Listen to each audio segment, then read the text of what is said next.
चलो भाई, अब केस स्टडी 2, ठीक है जी।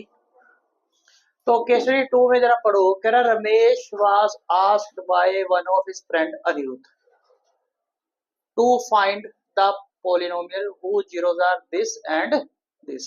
Okay, he obtained the polynomial by following steps which are as follow. किसने ये स्टेप्स यूज करे हैं बताओ?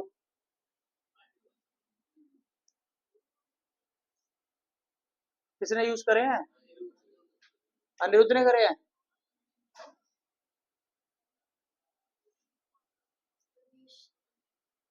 भाई एक बार जरा पहली लाइन दोबारा से पढ़ लो।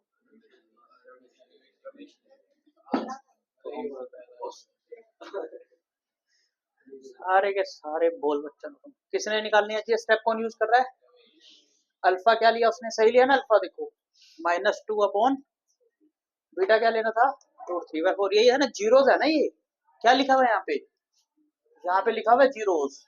तो एक इसको ले लेंगे अल्फा और इसको ले लेंगे बीटा, ठीक है। ओके, उसके बाद उसने सम करा पहले तो इनका, इसका एलसीएम क्या आ गया?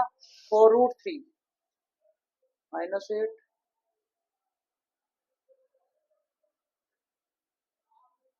यहाँ पे एरर है, चेक करो। इधर तो ठीक है ना, या नहीं? यहाँ चेक करो, यहाँ क्या आना चाहिए था? आना चाहिए था 3, लेकिन रमेश ने क्या लिख दिया? यहाँ लिख दिया 1। और समो जीरो क्या हो गया? गलत हो गया ना। समो जीरो क्या हो गया? गलत। प्रोडक्ट ऑफ जीरो चेक करते हैं। टू बीटा √3 से √3 कैंसिल, ये ठीक है, ये सही है। और ये अब अपने इसने निकाल ली पोलिनोमियल, तो उस टाइम पे इसने समो जीरो यही पुट कर दिया, यानी कि इसका समो जीरो गलत है। ठीक है, हमने चेक कर लिया कि समो जीरो गलत है। कह रहा है अनदर फ्रेंड कविता। कविता ने क्या बोला? Point out that the polynomial obtained is not correct. वो कह रही है कि जो पॉलिनोमियल निकाली है ना, ये सही नहीं है। 3 लोग यहाँ पे आ गए, कविता, अनिरुद्ध और रमेश। तो कविता ने बोला कि भाई जो रमेश ने पॉलिनोमियल निकाली है ठीक नहीं है। तो कविता सही है गलत है? सही कह रही है। Based on the above information so the following question, is the claim of Kavita correct और नॉट? बिल्कुल सही है। क्यों? Because there is error in sum of zero, ठीक है। Okay, second, if given polynomial is incorrect then find the correct quadratic polynomial. तो quadratic polynomial निकालनी है, तो हम क्या करेंगे? यहाँ पे 3 लिख दिया। क्या लिख दिया? तो -8 + 3 कितना हो गया? बस यहाँ पे हमारा क्या हो जाएगा? -5। अब यहाँ पे क्या हो जाएगा? -5, यहाँ पे +5, और यहाँ पे क्या आ जाएगा? बाकी सारा तो सिस्टम सेम ही है, या नहीं? हमारी करेक्ट पॉलिनोमियल आ जाएगी। मतलब कि इसी में बस एक नंबर चेंज करना था।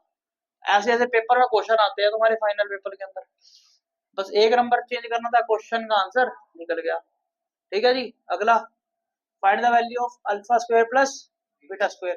तो alpha square plus beta square की वैल्यू निकालने के लिए आपको एक फार्मूला दिया गया है। क्या है बेटा? अल्फा प्लस बीटा का -2 अल्फा। ठीक है, alpha plus beta, alpha plus beta कितना हो गया? -5/4√3 का होल स्क्वायर -2। अल्फा बीटा कितना? -1/, इसको सोल्व करो, -5 का स्क्वायर, 4 का स्क्वायर, √3 का, माइनस से माइनस कैंसिल तो प्लस, 2 से 2 कैंसिल तो यहाँ पे 1, 25 में 48 + 1, तो एलसीएम लिया 48, 25 प्लस, तो ये आ गया 73। समझते हैं नहीं समझते? समझते हैं। इफ करेक्ट पॉलिनोमियल px, जो हमारी करेक्ट पॉलिनोमियल निकलती है ये वाली, ठीक है, अगर ये इसका फैक्टर है x माइनस, तो बताओ फाइंड करो f(2) क्या होगा? तो हम इसके अंदर क्या पुट कर देंगे? 2 पुट कर देंगे। आओ जरा करते हैं।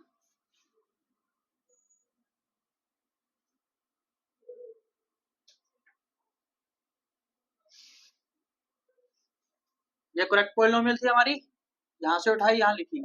अब इसके अंदर क्या पुट करना है? बोलो भाई, बोलते ही नहीं है, पता नहीं क्या कुछ खा खू के नहीं है क्या आज? हाँ भाई लोग, हैं क्या यार।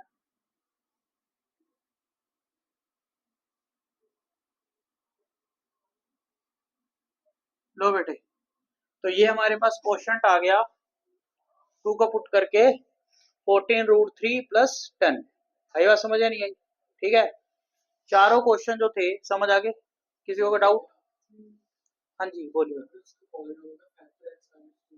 हम्म, हाँ तो वो कह रहा है अगर है तो बताओ, ये रिमाइंडर बच गया ना। वो कह रहा है is a P x is a factor of this, सही कह रहा है। ठीक है, ओके।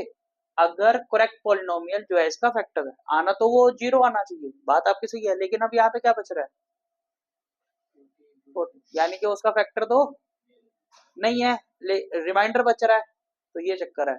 उन्होंने बोल दिया, क्वेश्चन में बोल दिया, तो वो कह रहा है F2 निकाल लो, तो हमने 2 पुट करा, आंसर निकाल दिया, तो ये क्या आ गया? क्वेश्चन आ गया। ठीक है, ओके, करो इसको नोट।